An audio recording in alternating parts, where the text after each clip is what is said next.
Hello दोस्तों, नमस्कार। आप सभी का स्वागत है डीआरके टीवी पर। मैं हूं आपका दोस्त डॉक्टर कन्हैया, बीकानेर, राजस्थान से। दोस्तों, आज इस वीडियो के माध्यम से हम डर को कैसे पूरी तरह से खत्म कर सकते हैं, इसके ऊपर पूरा का पूरा साइंटिफिक एक्सप्लेनेशन मैं आप लोगों को समर्पित कर रहा हूं। इसको बहुत अच्छे समझना, बहुत अच्छे से अंडरस्टैंड करना। कॉग्निटिव बिहेवियरल थेरेपी सीबीटी का एक बहुत ही सुपर प्रिंसिपल, पूरा एग्जाम्पल से एक्सप्लेन कर रहा हूं, समझना इस चीज को। दोस्तों, एक एग्जाम्पल हम बहुत अच्छे से लेते हैं कि हम अगर अपने डर को, अपनी एंजाइटी को, अपने पैनिक को, अपने बेचैनी को, अपनी घबराहट को अगर पूरा खत्म करना चाहते हैं तो समझना इस चीज को कि दोस्तों, मान लीजिए कि दो स्टूडेंट हैं, एक तो ए है और एक बी है। दोनों 12th के अंदर पढ़ते हैं और जो 12th क्लास का सिलेबस है उसके अंदर मान लीजिए कि 10 चैप्टर है।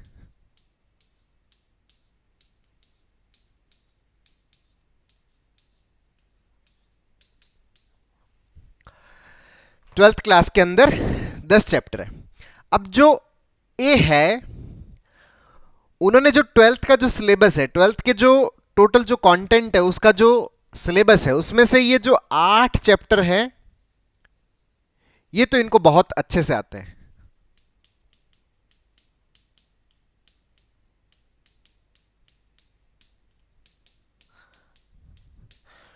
और जो ये दो चैप्टर 9 और 10वां, ये अच्छे से नहीं आते।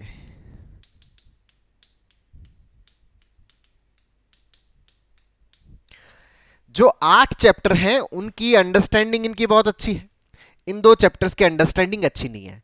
तो यहां पर जो ए है, वो ए जो है उसको अगर एग्जाम के अंदर इन 8 चैप्टर्स में से प्रश्न आ जाए तो डर नहीं लगता।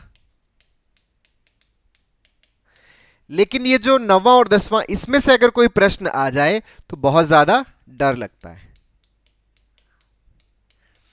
और यहां पर एक ये कोशिश बनी रहती है कि एग्जाम के अंदर 9वें और 10वें चैप्टर में से कोई प्रश्न नहीं आना चाहिए।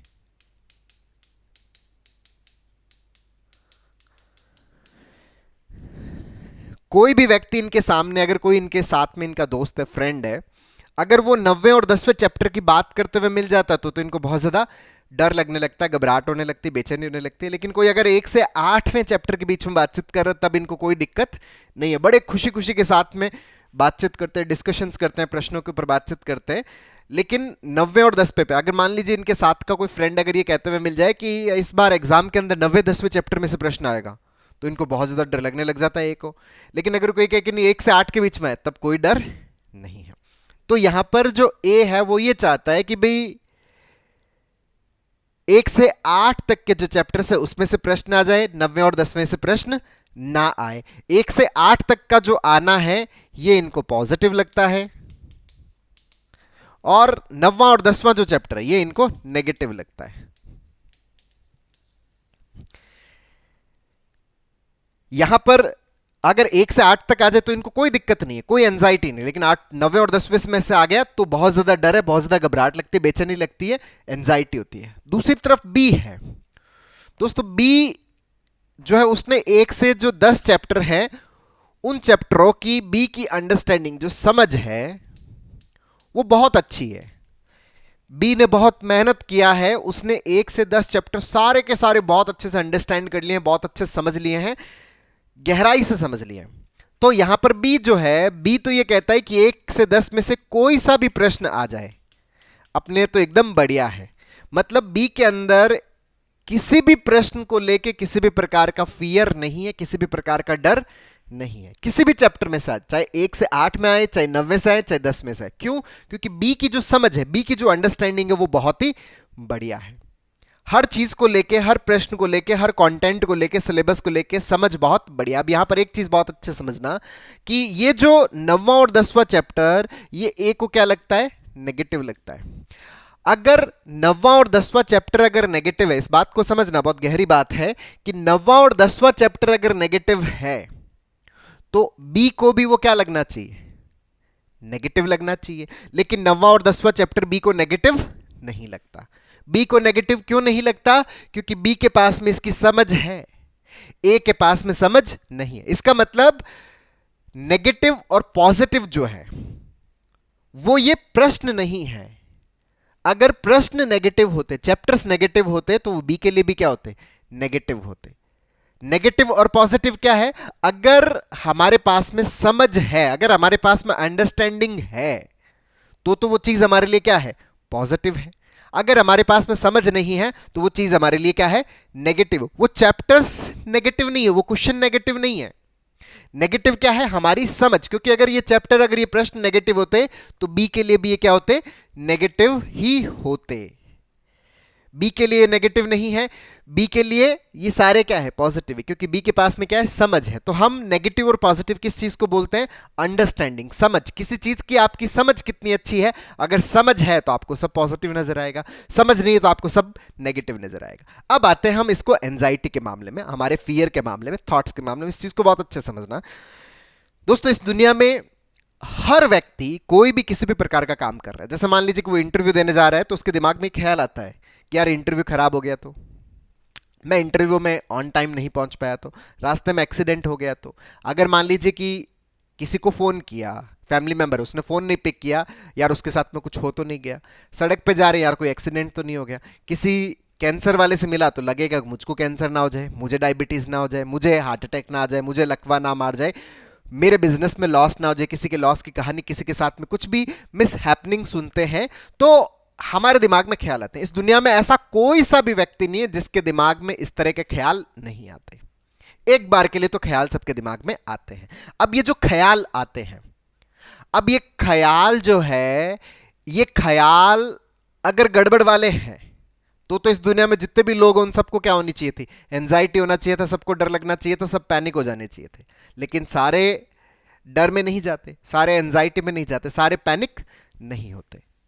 यहां पर समझ लेना, जैसे मैंने बताया नहीं कि 9वां और 10वां चैप्टर, ये प्रश्न अगर नेगेटिव है तो बी को भी क्या लगना चाहिए था, नेगेटिव लगना चाहिए था। ये जो दिमाग में चल रही कहानियां अगर नेगेटिव है, ये प्रश्न अगर नेगेटिव है, ये विचार अगर नेगेटिव है, तो इस तरह की जो डर है, इस तरह का जो घबराहट है, इस तरह का जो बेचैनी है, वो सबको होना चाहिए था, सबको एंजाइटी होना चाहिए था, क्योंकि सबके दिमाग में हर तरह का विचार चलता है। लेकिन सबके साथ में ये प्रॉब्लम नहीं होती। क्यों नहीं होती, क्योंकि बी को इन प्रश्नों से प्रॉब्लम क्यों नहीं है, बी को इन चैप्टरों से प्रॉब्लम क्यों नहीं, क्योंकि बी के पास में इसकी समझ है, अंडरस्टैंडिंग है।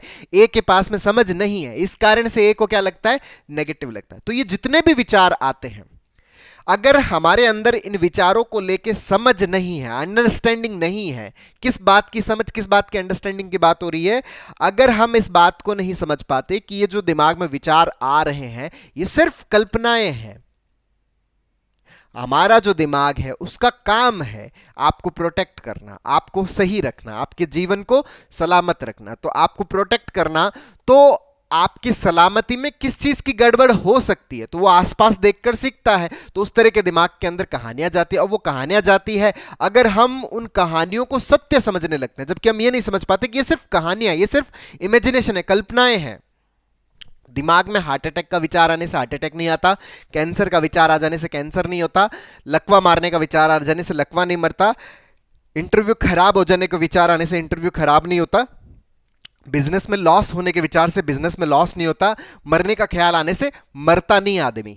लेकिन हम जब इन विचारों को ही सत्य समझ लेते हैं, हम इस समझ तक नहीं पहुंच पाते कि यार ये कल्पनाएं हैं, हम इनको रियल समझते रहते हैं, हम इसको रियलिटी कंसीडर करते रहते हैं। और ये जो रियल कंसीडर करना कि विचार आने से मौत हो जाएगी, तो ये चीज हमें क्या करती है, बहुत ज्यादा डराती है, बहुत ज्यादा घबराहट पैदा करती है, बहुत ज्यादा बेचैनी पैदा करती है। जैसे ए के अंदर ये जो 9th और 10th चैप्टर के जो प्रश्न है वो घबराहट बेचैनी पैदा करते हैं, तो ए ये समझ लेता है कि ये जो 9वां और 10वां ये चैप्टर ये क्या है, नेगेटिव। तो फिर ए क्या कोशिश करता है कि ये 9वां और 10वां आना ही नहीं चाहिए, वो इनसे भागने की कोशिश करता है। उसी तरह से जब हम विचारों को समझ नहीं पाते कि यार ये जो विचार जो दिमाग में आ रहे हैं ये सिर्फ कल्पना है, कुछ नहीं है, तो फिर हम विचारों को सत्य समझ लेते हैं, तो हम विचारों से भागना शुरू कर देते हैं। और जिन जिन जगहों पर विचार उत्पन्न हो रहे हैं या जिन जिन जगहों से विचार स्टिमुलेट हो रहे हैं, हम उन सब जगहों से भागना शुरू कर देते हैं। वो एस्केपिज्म हमारे दिमाग में विचारों को और मजबूत कर देता है।